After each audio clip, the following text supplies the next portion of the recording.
You enter a room full of people, and after watching only moments from the sideline, you have them all figured out. There's a man worth meeting, exuding confidence with a glass in his hand, laughing naturally together with everyone else around him about a joke he just made. Over there, closer to the bathroom and around the walls of the room, you see the self-consciously ill-at-ease people who would prefer to not be in this room.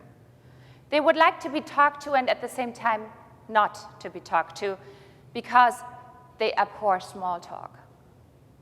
To not encourage you further, they do not meet your eyes. And you don't because they are not of interest.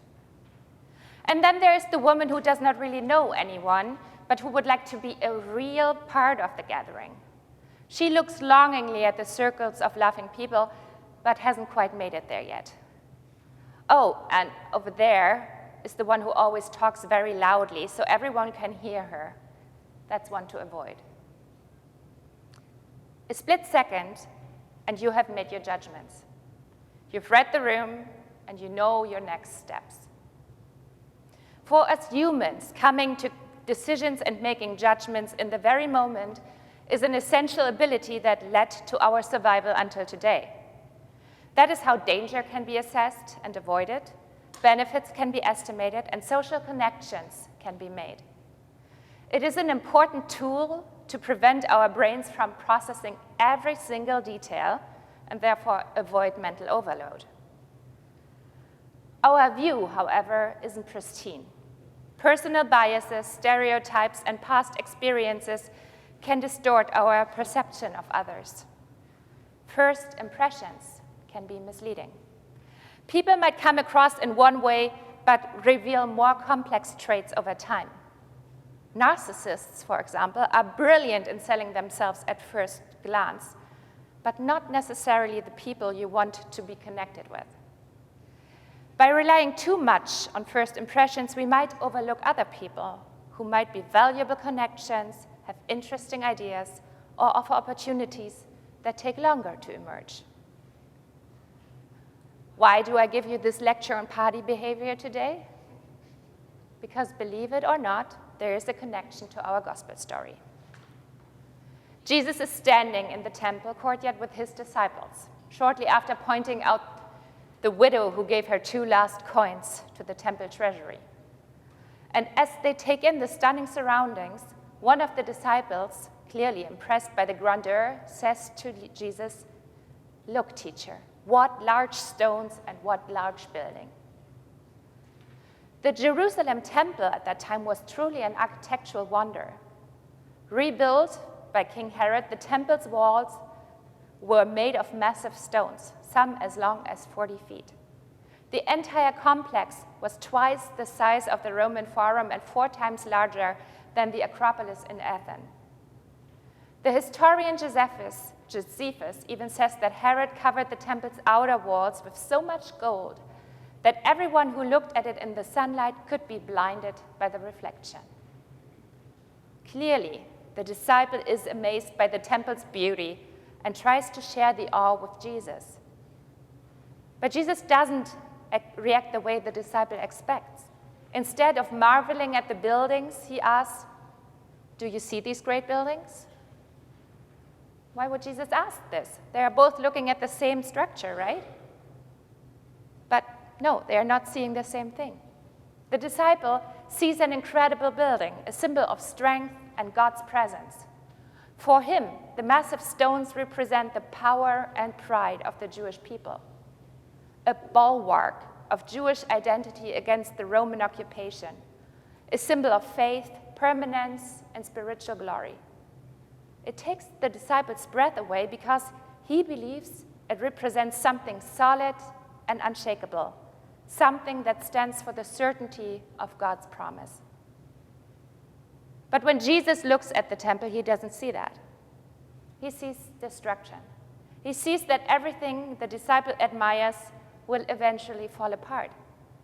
He sees fragility, not strength, loss, not glory. Jesus says, "Not one stone will be left here upon another, all will be thrown down." To Jesus, the temple's grandeur is temporary. It will be torn down, just like everything else that seems permanent in the world. The dwelling place of the living God on earth will be broken apart. The gospel readings that we get at the end of the old church year, ending next Sunday with Christ the King, and at the beginning of the new church year, starting on December 1st with the first Sunday of Advent, all amid an end of the world feeling. Jesus said, "There will be signs in the sun, the moon, and the stars, and on earth the distress among nations, confused by the roaring of the sea and the waves. People will faint from fear and foreboding of what is coming upon the world, for the powers of the heavens will be shaken." Reading these words makes me wonder if there has been a time where there wasn't fear and distress among nations. Isn't that how we as humans live together? Isn't that why Jesus came in the first place? To show us a different way? Be on guard so that your hearts are not weighed down with dissipation and drunkenness, and the worries of this life, and that day does not catch you unexpectedly, like a trap. For it will come upon all who live on the face of the whole earth. Be alert at all times, praying that you may have the strength to escape all these things that will take place, and to stand before the Son of Man. This apocalyptic text sounds dreadful. On first impression, it sounds of fire and ashes raining down from the sky together with God's judgment. But what if God's judgment is love, and that we are supposed to hold on to this love, and God and our neighbor as ourselves through these times? What if it is us, humans, who cause fire and ashes raining down from the sky?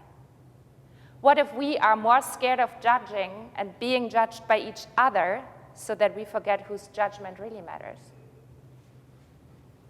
What if we stopped looking for the most influential, confident, or powerful person in the room and instead started to look for the good person and the good in all people? We know, like Jesus did, that things fall apart, like the amazing temple. That is why we're doing this capital campaign, because our courtyard is not as beautiful as it was when it was planned and built 40 years ago. We know that money is important to achieve this goal. Yes, but all the new courtyard is supposed to be is a vehicle for connecting our community further and growing in God's love in this world. I hope we are in the midst of it, this apocalypse, because apocalyptic means unveiled. And that means we are losing our nearsightedness that limits our perceptions and judgments to quick glances and unconscious bias. We are growing in our minds and hearts, opening them so that we are expecting the unexpected. We tear away the veil piece by piece, and we understand, see, and live that the only thing remaining to save ourselves, each other, and our planet is love. Selflessly giving, powerful love. Amen.